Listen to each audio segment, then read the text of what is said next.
do political scandals even matter anymore? So a study from the University of Houston found that scandals just don't carry the weight they used to with voters. It wasn't long ago that careers were ended by scandals. For example, 2008, John Edwards found himself in the center of an illicit affair with a campaign aide, followed by a love child and a big cover-up.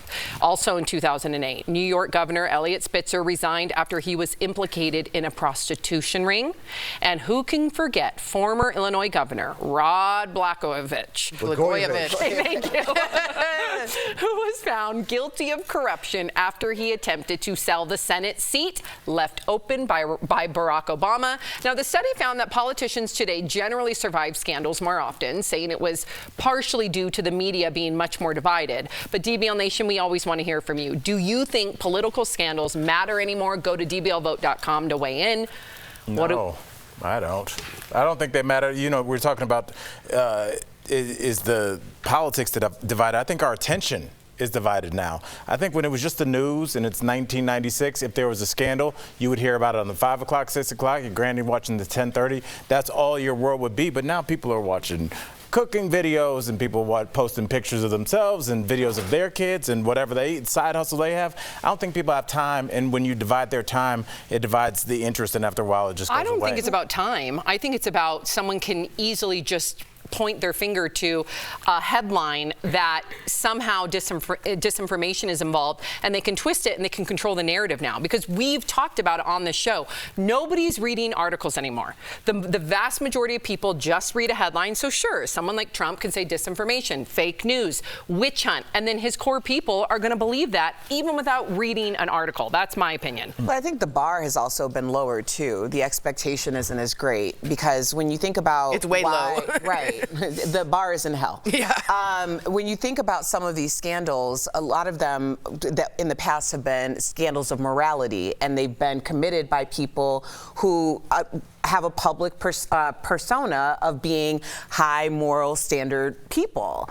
I mean, when you think about like why people are distrustful of a lot of politicians, it's because you're seeing one thing, but then behind the scenes it's something else.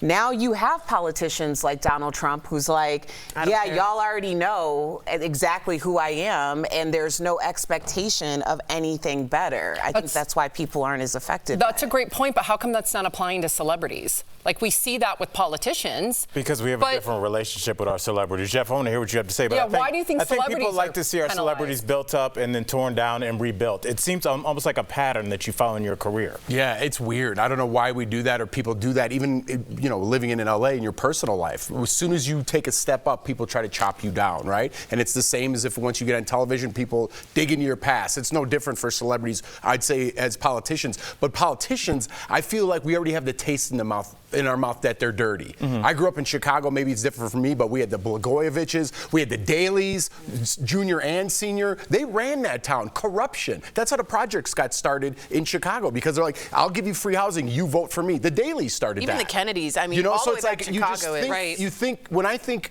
politics, and that's just me, I think corruption. Well, that's Chicago for you right there and then. Well, that's the world of politics. Yeah, right, but Chicago in particular had quite overt corruption. Yeah, absolutely. I mean, it was really bad. I have to say, though, the type of scandal matters here. You think so? Yeah, let me tell you why.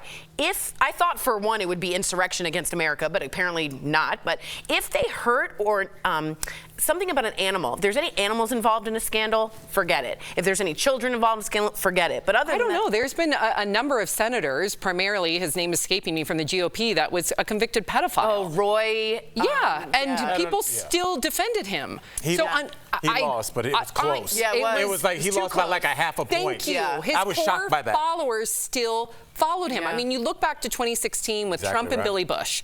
Billy Bush just now got his career back, right? 8 years later. Trump went on to become president. So I do think that we hold our celebrities to a different standard than we hold our politicians, and it should be flipped, in my opinion. I agree, but is it Trump or all politicians? Because something special about Trump, he takes a scandal and uses it in a way I've never seen a politician. Well, no, I don't think ever. I would agree with Sam. I think that that moment right there, the Access Hollywood tape, there was a moment where Pence was on the fence, the GOP was thinking about walking away, but instead of doing what like we saw Democrats like Al Franken do, which is just like, I resign, I'm sorry, right. you know, he just stood the course. And he just waited, and after a while, everybody started creeping back. They got their narrative together, locker room talk, 3 words. I feel like that's the first time we started hearing the 3 words would eventually be stop the steal. Yeah. And also, Yep. but Lock her I up. feel like Yep. that moment right there was when we saw the machine and like Trump couldn't be taken down by a scandal. Yeah, but we have these like love Final relations. Oh yeah, we have these like John Gotti, right? Everyone cheered for him. He murdered people. You know what I mean? But somebody, he's the Teflon Don. People were cheering for him not to get, you know, caught up in court. It's the same with Trump. He's got so many indictments that he's becoming a martyr in this situation. They're like 91 indictments. This guy's never going to get caught, and people are cheering for him in some sort of way, right? That's right. True. Yeah. True. Let's see what our audience has to say. 47% of you say yes, scandals matter, and 53% of you say no. Almost half now.